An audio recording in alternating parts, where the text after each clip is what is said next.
Un tema importante en la vida es saber qué somos realmente, para qué estamos en esta vida. Cuando uno sabe qué es realmente, se solucionan muchas cosas de la vida, porque cuando sabemos lo que somos, no tenemos dudas existenciales, no tenemos crisis existenciales,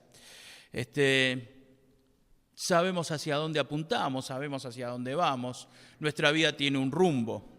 Hace un tiempo me hablaban de una persona que tenía todo para ser feliz, y tenía fama, tenía dinero, pero de alguna manera se intentó hacer daño a sí mismo, a su salud.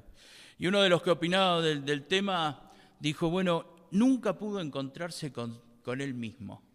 Nunca pudo encontrarse con él mismo. Evidentemente la persona no había encontrado un porqué vivir, un propósito en la vida, no había encontrado su identidad en esta vida. Cuando sabemos quiénes somos y cuál es nuestro propósito en la vida, generalmente tenemos un rumbo, no tenemos miedo al futuro porque sabemos hacia dónde vamos, sabemos el rol que debemos cumplir en esta vida y de alguna manera tenemos un porqué cada día levantarnos y vivir. Cuando iba al liceo, una de las frases que más estudiamos en filosofía fue, conócete a ti mismo. Es una frase es muy fácil. En realidad no es una frase de Sócrates, pero Sócrates basó su filosofía en esta frase. Dicen que estaba escrita en un templo griego, pero que en la frase en realidad es desconocida, el autor, pero que Sócrates basó su filosofía sobre esta frase. Y bueno, decía que el conocimiento de uno mismo era el camino hacia la virtud. Sócrates decía que el conocimiento de uno mismo era el camino hacia la virtud. Si bien discrepo en muchas cosas con Sócrates, me parece que en esto estaba bien encaminado, que por ahí iba y que estaba bastante bien. De alguna manera, conocerse a uno mismo es una declaración que nos invita a mirar nuestro interior, a revisar nuestros actos, a revisar nuestras intenciones, a revisar aquellas cosas que influyen en nuestro ánimo, que nos pone contentos, que nos pone tristes. Y de alguna manera, saber todo eso nos ayuda a tener una vida mejor.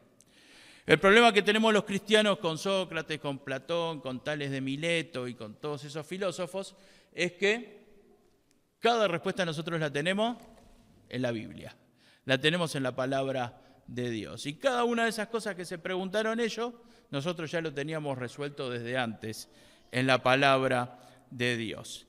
Cada pregunta existencial, cada pregunta filosófica, los cristianos las podemos resolver a través de la palabra de Dios. Por eso, cuando Sócrates nos invita a hacer esa mirada introspectiva, de mirarnos para adentro de nosotros mismos, nosotros podemos mirarnos en la palabra de Dios y podemos ver qué es lo que nos dice Dios de nosotros mismos. Y hoy quiero que veamos una de las cosas que Dios nos dice a nosotros, sus hijos. Quiero que veamos una de las cosas que Dios dice de nosotros, cómo nos ve Dios a cada uno de nosotros. Y en 1 de Pedro, capítulo 2, versículo 5, se dice algunas cosas de cómo nos ve Dios a sus hijos. 1 de Pedro, capítulo 2, versículo 5, vosotros también, como piedras vivas, sed edificados como casa espiritual y sacerdocio santo, para ofrecer sacrificios espirituales aceptables a Dios por medio de Jesucristo. Entre otras cosas, lo que dice que Dios nos ve como sacerdotes. Dios me ve a mí, Dios te ve a vos como un sacerdote. Dios ve en cada uno de nosotros sacerdotisas y sacerdotes que estamos para alabarle y para adorarle a Él. Y este mismo pensamiento lo reafirma después en unos versículos más abajo, en el mismo capítulo, y en el versículo 9 dice, mas vosotros sois linaje escogido, y real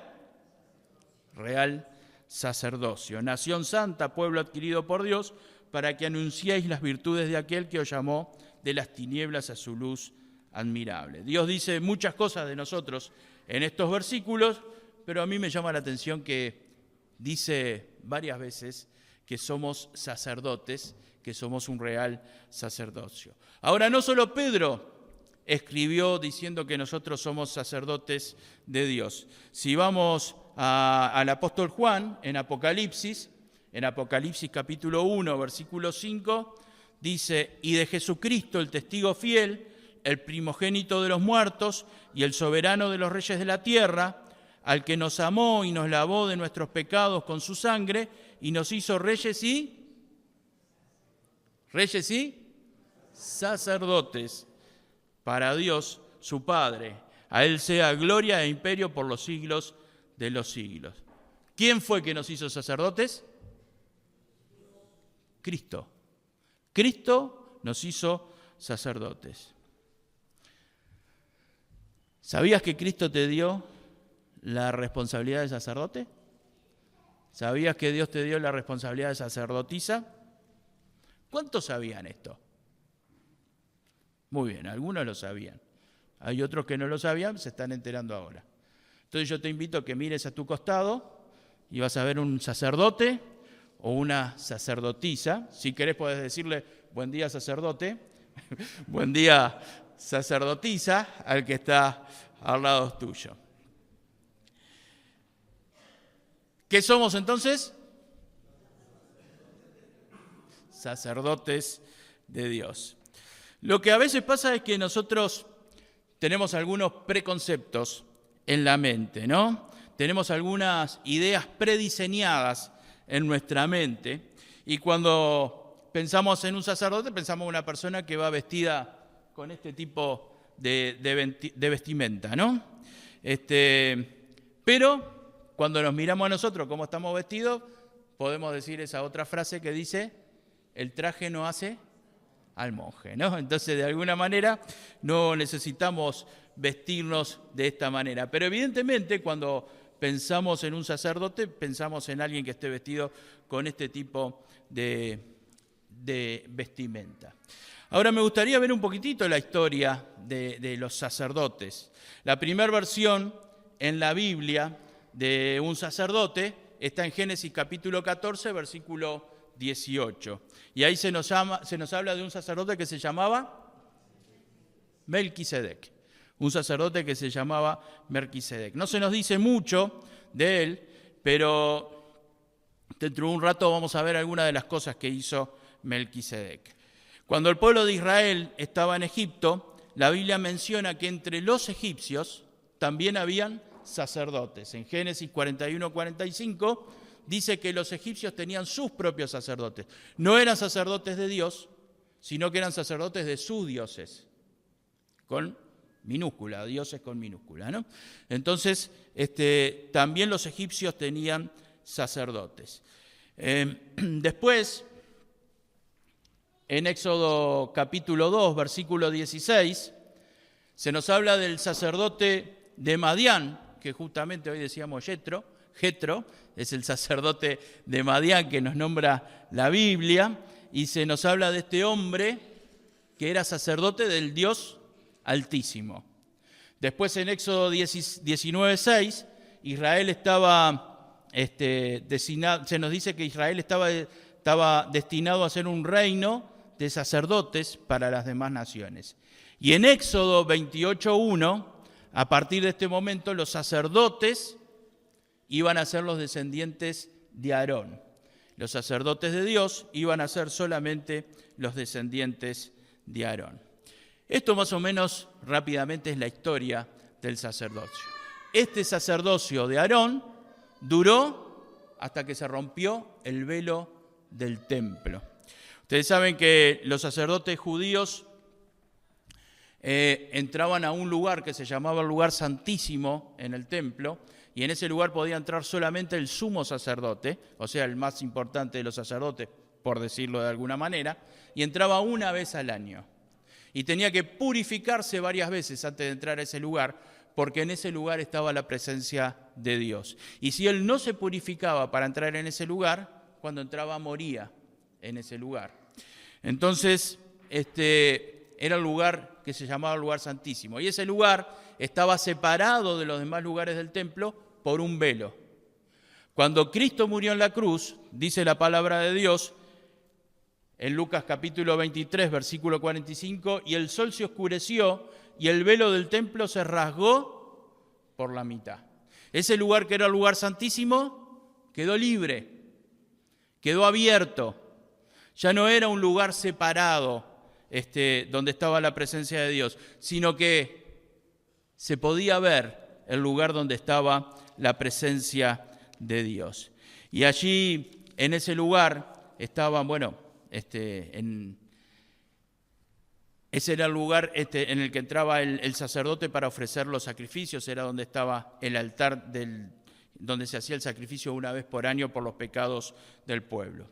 En Hebreos capítulo 10, versículo 19 dice, así que hermanos, teniendo libertad para entrar en el lugar santísimo, por la sangre de Jesucristo, por el camino nuevo y vivo que Él nos abrió a través del velo. Cuando Cristo murió, se abrió ese velo y nosotros podemos pasar al lugar santísimo, a la presencia de Dios. Los hijos de Dios, entonces, tenemos acceso directo a la presencia de Dios.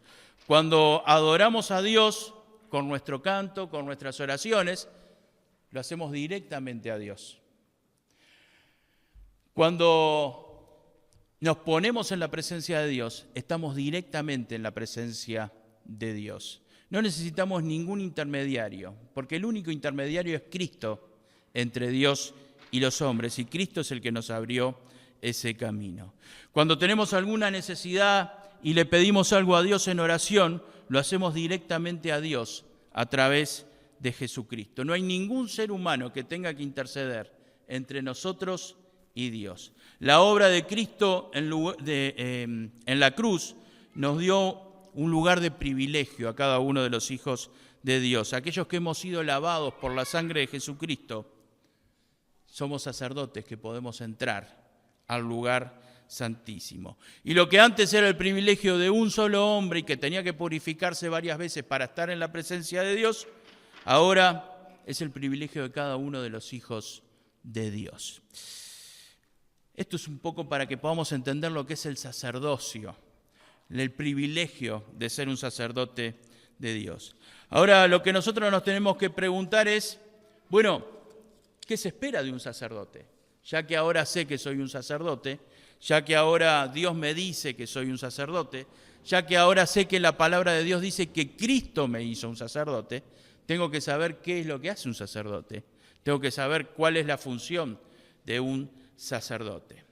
Como dije, el primer sacerdote que se nombra en la Biblia es Melquisedec.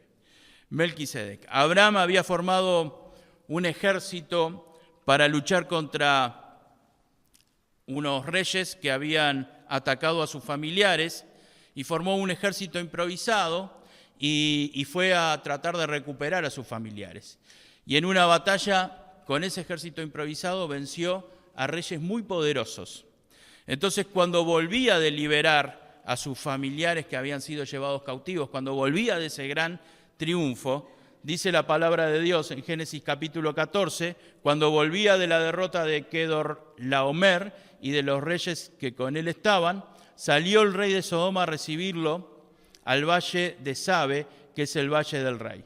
Entonces Melquisedec, rey de Salem y sacerdote del Dios Altísimo, sacó pan y vino y le bendijo diciendo, bendito sea Abraham del Dios Altísimo, creador de los cielos y de la tierra, y bendito sea el Dios Altísimo que entregó tus enemigos en tus manos y le dio a Abraham los diezmos de todo. A Melquisedec se lo presenta como el rey de Salem. Salem era el nombre antiguo de Jerusalén. Y se lo presenta como sacerdote del Dios Altísimo. Melquisedec era un sacerdote de Dios. Y este sacerdote del que no sabemos mucho es claramente un hombre de Dios. Y si Abraham fue a donde estaba este sacerdote, es porque era un hombre conocido. Era un sacerdote de Dios y era un sacerdote conocido. Abraham lo reconocía como sacerdote de Dios. Y Melquisedec recibe a Abraham de una forma cordial, salió a recibir a Abraham, quizás para felicitarlo, quizás para agradecerle por lo que había hecho, por la liberación de tanta gente inocente. Ahora, quiero que vean qué es lo que hace este sacerdote. Dice el versículo 19, y le bendijo. ¿Qué hizo el sacerdote? Bendijo a Abraham. Le dijo, bendito sea Abraham del Dios Altísimo. Mi hermana, mi hermano, una de las cosas que hace un sacerdote es bendecir a otras personas. Esto es una de las tareas que tienen los sacerdotes y es una de las tareas que tenemos los hijos de Dios. Los hijos de Dios tenemos que ser de bendición para otras personas y tenemos que bendecir a otras personas. Pero quiero aclarar algo importante porque estamos en una época de mucha confusión. La bendición de Melquisedec a Abraham no es una bendición propia. No le dice, yo te bendigo. No le dice, yo por la autoridad que me dio Dios te voy a dar una bendición a tu vida. ¿Qué le dice? Bendito sea Abraham del Dios Altísimo. Que sea Dios el que te bendiga. No soy yo el que te bendice, yo quiero que Dios te bendiga.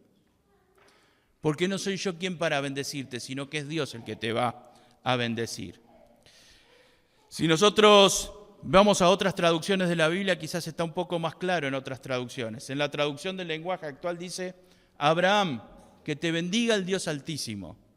Y en la Nueva Versión Internacional dice que el Dios Altísimo, creador del cielo y de la tierra, bendiga a Abraham. Está pidiendo una bendición de Dios sobre la vida de este hombre. Y esto lo quiero dejar bien en claro, porque estamos en una época de mucha confusión, donde hay muchos que dicen, declaro esto, declaro lo otro, declaro bendición sobre tu vida. Y eso no es bíblico. Eso no es lo que dice la palabra de Dios. Las bendiciones se las pedimos a Dios y las bendiciones vienen de Dios. Y esta bendición de Melquisedec es una forma de aliento a Abraham. Melquisedec está pidiendo a Dios que bendiga la vida de Abraham. Es un deseo de que Dios esté contigo. Es una expresión de deseo para que sigas haciendo lo que estás haciendo para honrar a Dios. Es una forma de interceder por Abraham delante de Dios. Es una forma de pedirle a Dios por Abraham. Eso es una bendición. Qué importante que nosotros como sacerdotes santos, reitero que Cristo nos hizo sacerdotes, qué importante que nosotros como sacerdotes santos pidamos la bendición de Dios por aquellos que están a nuestro alrededor. Pidamos la bendición de Dios por los que están pasando quizás por momentos difíciles, que están pasando por momentos de prueba. Que el Señor te bendiga, que el Señor esté contigo, que el Señor prospere lo que haces, que Dios prospere lo que has emprendido. Voy a estar orando por tal necesidad que tenés. Qué importante que es que nosotros busquemos la bendición de Dios por aquellas personas que están a nuestro alrededor. La primera enseñanza que nos deja Melquisedec como sacerdote es que de un sacerdote se espera que busque la bendición de Dios para las personas que están a su alrededor. Otra de las cosas interesantes de Melquisedec es que Melquisedec le ayudó a Abraham a entender que la gloria es de Dios. Dice en el versículo 20, y bendito sea el Dios Altísimo que entregó tus enemigos en tu mano. Abraham, con un ejército improvisado, como les dije, venía de derrotar a un ejército poderoso y organizado. Y Melquisedec le dice a Abraham, bendito sea el Dios Altísimo que entregó tus enemigos en tus manos. Melquisedec ayudó a Abraham a entender que si bien Abraham había sido valiente en formar un ejército, si bien Abraham había sido organizado en formar un ejército, Si bien Abraham había planificado la forma de atacar a ese ejército que tenía más experiencia y seguramente más armas, si bien Abraham había tenido una gran capacidad para convencer a sus soldados de lo que debían de hacer, si bien Abraham había sido maravilloso lo que hizo, ¿la gloria de quién es? De Dios. ¿Y el que le dio la victoria quién es? Dios. El triunfo se lo había dado Dios. Dios entregó tus enemigos en tu mano. Mi hermana, mi hermano, mi sacerdotisa, mi sacerdote, perdón. La tarea de un sacerdote también es hacer entender a las personas que el poder no es del cristiano, sino de Dios a través de sus hijos. El poder es de Dios y actúa a través de sus hijos. Queridos, que la gente vea en nosotros siempre y en todo momento y en todas circunstancias personas que honramos y glorificamos el nombre de Dios por cada una de las cosas que hace en nuestra vida. Nuestra función como sacerdotes de Dios es hacer entender a las personas que toda la gloria y toda la honra siempre y siempre es para Dios. Ahora vimos un ejemplo de un sacerdote en el Antiguo Testamento, e incluso un sacerdote antes de que fuera formado el pueblo de Israel. Pero, como ya vimos, la Biblia también nos habla del sacerdocio después de Israel y nos habla del sacerdocio dentro del cristianismo.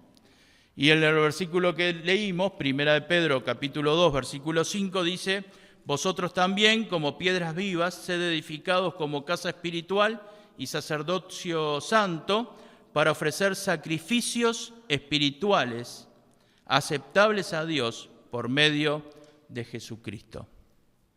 ¿Para qué somos sacerdotes? Para ofrecer sacrificios espirituales aceptables a Dios. ¿Qué significa esto? ¿Qué es un sacrificio para adorar a Dios? Cuando la Biblia habla de sacrificio a Dios, es una forma de decir la adoración a Dios. Y podemos encontrar varias formas de adorar a Dios dentro de la Biblia. Y es importante que sepamos cuáles son las formas de esta adoración, que entendamos cuáles son las formas de los sacrificios que ofrecemos nosotros como sacerdotes de Dios. Ahora es interesante que dice que tenemos que ofrecer sacrificios espirituales aceptables. Tienen que ser útiles delante de Dios nuestros sacrificios y nuestra forma de adorar. Mi hermana, mi hermano, cuando alabamos a Dios, es una forma de adorar a Dios. Cuando alabamos a Dios, es una forma de elevar un sacrificio delante de Dios. Toda esta reunión, desde que empezamos hasta ahora y hasta que terminemos, es una forma de adorar a Dios. Pero especialmente la parte de alabanza es una forma de sacrificio a Dios. En Hebreos capítulo 13, versículo 15 dice: así que ofrezcamos siempre a Dios por medio de Él sacrificio de alabanza. Es decir, fruto de labios que confiesen su nombre. Cuando cantamos estamos confesando el nombre de Dios. Eso es adoración, eso es elevar un sacrificio a Dios. Cuando oramos y en nuestra oración alabamos a Dios, también es una forma de elevar un sacrificio grato a Dios. En el mismo libro de Hebreos, en el mismo capítulo, en el versículo 16 dice: y de hacer bien y de la ayuda mutua, no os olvidéis, porque de tales sacrificios se agrada a Dios. O sea que el hacer bien y la ayuda mutua, Dios lo ve como un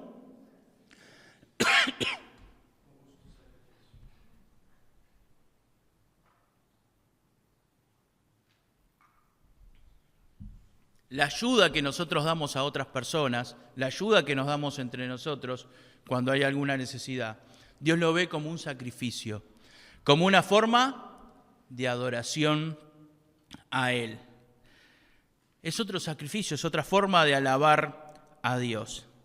El apóstol Pablo también nos habla de formas de adorar a Dios. En Filipenses capítulo 4, versículo 18 dice: habiendo recibido de Epafrodito lo que enviasteis, olor fragante, sacrificio acepto, agradable a Dios. Lo que había traído Epafrodito era una ofrenda en dinero para ayudar a la obra del Señor. Las ofrendas monetarias que hacemos también son una forma de adorar a Dios. Son sacrificios, son formas de adorar a Dios. En Romanos capítulo 12 dice: así que, hermanos, os ruego por las misericordias de Dios que presentéis vuestros cuerpos en sacrificio vivo, santo, agradable a Dios, que es vuestro culto racional. Nuestros cuerpos, tener pureza en nuestro cuerpo, también es un sacrificio delante de Dios y es una forma de adorar a Dios. Ahora, tenemos que tener cuidado con esto. Esto no implica dolores físicos, ni autoflagelarnos, ni causarnos dolor para purificar el cuerpo como se pensaba en la Edad Media. Eso era un error completamente y no servía para nada. Este versículo se refiere a una vida consagrada a Dios. Y cuando habla de vuestros cuerpos, se refiere al cuerpo físico, pero también a la integridad de la persona. Nuestra mente, nuestro cuerpo, nuestro espíritu, nuestro tiempo, lo que hacemos, lo que no hacemos, es una forma también de adorar a Dios. Es el sacrificio de entregar toda mi vida, toda mi voluntad, renunciar al pecado en mi vida para adorar a Dios y para elevar un sacrificio agradable a Dios. En Primera de Pedro capítulo 9 dice: mas vosotros sois linaje escogido, real sacerdocio, nación santa, pueblo adquirido por Dios, para que anunciéis las virtudes de aquel que os llamó de tinieblas a luz admirable. Para anunciarle al mundo la salvación de Dios. Y esto también es una forma de adorar a Dios. Y esto también es un sacrificio que elevamos a Dios.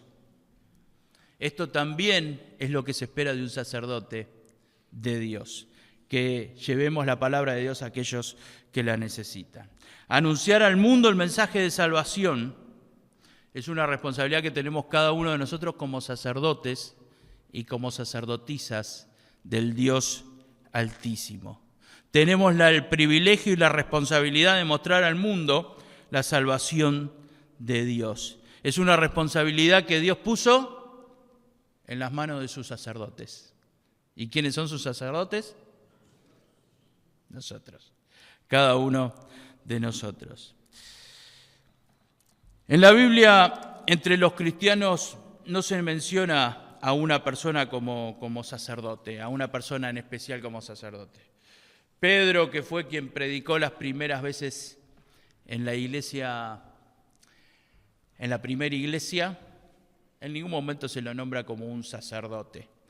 A Pablo tampoco se lo llama sacerdote, a Timoteo tampoco, e individualmente a nadie se lo llama sacerdote, porque todos somos sacerdotes.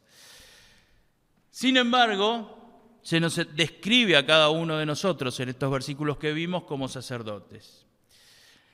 Incluso muchos sacerdotes judíos, cuando se convertían al cristianismo, ya no se los mencionaba como sacerdotes, sino que ahora se los conocía como cristianos y no se le hacía una distinción especial como sacerdotes.